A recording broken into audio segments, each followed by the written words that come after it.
టోటల్గా మీ సర్వీస్లో మంచి ఆఫీసర్ దగ్గర పనిచేస్తానని ఒక ఆఫీసర్ పేరు చెప్పండి. ఉంటారు, ఒకరిని తీసుకోవడం కాదు, కానీ సైబరాబాద్ కమిషనర్ ప్రభాకర్ రెడ్డి గారు ఉన్నారు. వెరీ టఫ్ ఆఫీసర్, పర్ఫెక్ట్ అనమాట. ఆయన దగ్గర కొంతకాలం చేస్తే ఎవరైనా కానీ పోస్ట్ మార్టం చేస్తాను. అదే కాదు, పోస్ట్ మార్టం అట్లా కూడా నేను అనుకున్నాను. అసలు ఆయన work knowing, total work knowing. ఆయన ఎట్లా వర్క్ ఎక్స్ట్రాక్ట్ చేయాలో అట్లా చేస్తాడు. ఆయన one of the best officers. ఆయన బల్వీందర్ సింగ్ గారు, శివధర్ రెడ్డి గారు, టాప్ ఆఫీసర్స్. అదేవిధంగా మీ దగ్గర పనిచేస్తున్న కానిస్టేబుల్ దగ్గర నుండి సిఏ వరకు లేదా డిఎస్పీ వరకు ఇన్ని కాలం ఇంత సర్వీస్లో అంటే బాగా పనిచేసిన కానిస్టేబుల్ అంటూ మీరు ఏమైనా గుర్తించుకున్నారు ఇప్పటివరకు? అంటే మీ కేసులో మిస్టరీ తీయడంలో కానీ లేదంటే మంచి వర్క్ చేసిన కానిస్టేబుల్ ఉంటారు. అట్లా చాలామంది ప్రతి స్టేషన్లో ప్రతి దగ్గర కూడా ఒకరు ఉంటుంటారు.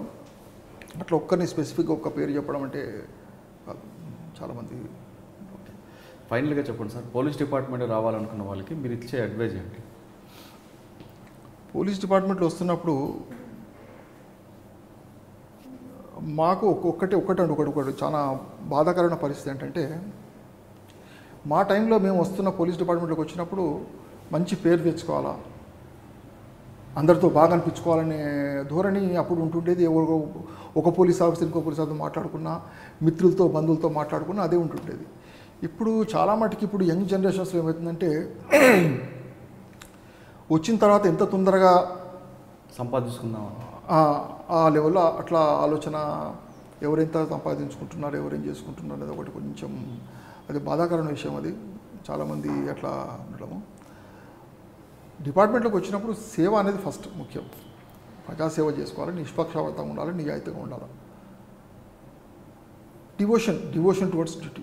ఏ పని ఉన్నా పోలీసులో కష్టాలు నష్టాలు చాలా ఉంటాయి. మనం ఎన్నో కోల్పోవాల్సి వస్తుంది, ఫ్యామిలీ లైఫ్ కోల్పోవాల్సి వస్తుంది, మనము ఫ్రెండ్స్ని కోల్పోవాల్సి వస్తుంది, ఎన్నో ఫంక్షన్స్ అటెండ్ చేయలేము, పిల్లల్ని సరిగ్గా చూసుకోలేము, మనం వాళ్ళకి ఎక్కువ టైం ఇవ్వలేము, ఇవన్నీ ఉంటాయి. బట్ నువ్వు కరెక్ట్ ఉద్యోగం చేసుకుని జాబ్ సాటిస్ఫాక్షన్ అనేది అన్నిటిని మించి ఆ సాటిస్ఫాక్షన్ అనేది ఉంటుంది మనుషులకి.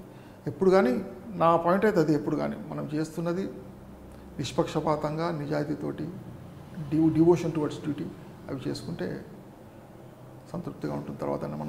తర్వాత రిటైర్ అయిన తర్వాతనే మనం చెప్పుకోవడానికి, మనం ఊహించుకోవడానికి మనకి ఎవరికేం అవసరం లేదు. మన ఆత్మ మనకు సాక్షి, మన కాన్షియస్నెస్. ఇన్ని అయిపోయిన తర్వాత మనం అంత అయిపోయి రిటైర్ అయిన తర్వాత కూడా చూసుకుంటే మనకు అబ్బాయి ఇట్లా చేయకుంటే బాగుండేది, ఇది ఎందుకు చేశాము అని చెప్పుకోలేకుంటే ఎవరైనా మన పేరు చెప్తే ఆయన అని చెప్పేసి అనుకునే పరిస్థితి ఉండకూడదు.